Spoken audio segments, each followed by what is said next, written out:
یہ جو حافظ لوگ تراویح کی اجرت لیتے ہیں نا، یہ حرام ہے، خوب سمجھ لو. تراویح کی اجرت لینا حافظ کے لیے حرام ہے. مفتی ظفر علی صاحب ہمارے لیے قابل احترام ہے، مگر ان کا تراویح کے بارے میں جو اجرت کا فتویٰ ہے 100% سے بھی زیادہ غلط ہے.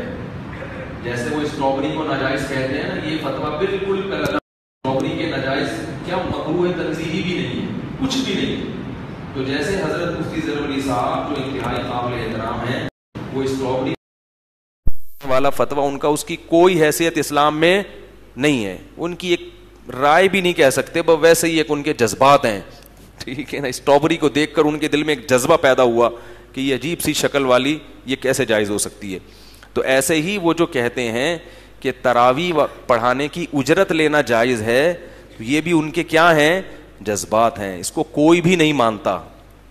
اس لیے میں کہہ رہا ہوں کہ آج کل حافظوں نے ان کے فتوے کو بنیاد بنا کر تراویح کو ایک بہترین بزنس بنا لیا ہے. بارگیننگ ہوتی ہے، کتنے دے گا بھائی، تو یہ حرام ہے، ناجائز ہے. سمجھ رہے ہو. رہا یہ مسئلہ کہ تراویح پڑھنے والے کو اجرت یعنی ہدیہ دے سکتے ہیں، پڑھانے والے کو ہدیہ دے سکتے ہیں کہ نہیں دے سکتے. تو ہدیہ کسی کو بھی کسی بھی وقت دیا جا سکتا ہے، لیکن وہ ہدیہ ہو، اجرت نہ ہو. اس کا پتہ کیسے چلے گا کہ یہ ہدیہ ہے، گفٹ ہے یا اجرت ہے؟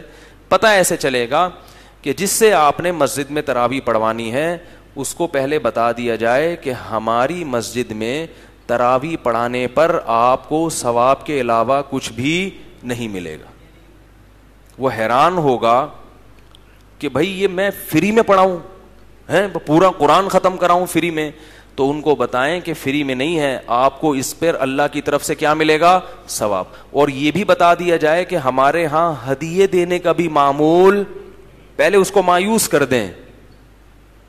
بالکل جیسے میں نے پڑھوائی تھی اپنی مسجد میں تراویح، میں چند سال پہلے میری طبیعت خراب تھی تو میں نے کسی اور کو بلایا تھا، تو میں نے ان کو بتایا کہ ہماری مسجد میں واقعی ہدیے نہیں ملتے، اور واقعی نہیں ملتے.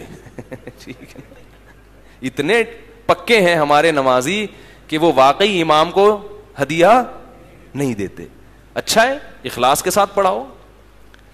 تو میں نے کہا کہ ہماری وہ سمجھ رہا تھا مذاق کر رہے ہیں نا، میں نے کہا واقعی نہیں ملتا. تو آپ حافظ کو بتا دیں کہ ہمارے ہاں تراویح کی اجرت نہیں دی جاتی، اور ہمارے ہاں لفافوں کی شکل میں ہدیے بھی نہیں دیے جاتے. وہ پھر ایک دم کہے گا مجھے اتنی محنت پہ کیا ملے گا؟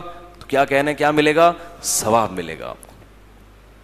پھر بھی اگر پڑھاتا ہے تو ٹھیک ہے، پھر کوئی اپنی خوشی سے کسی کو بھی ہدیہ دینا چاہے تو اس پر گورنمنٹ کی طرف سے کوئی پابندی نہیں ہے، وہ تو کسی کو بھی دے سکتے ہیں آپ ہدیہ. اس کو پہلے مایوس کر دیں تاکہ اس کے دل سے لالچ ختم ہو جائے. اس کے دل میں اگر لالچ ہے تو اس کو ثواب نہیں ملے گا.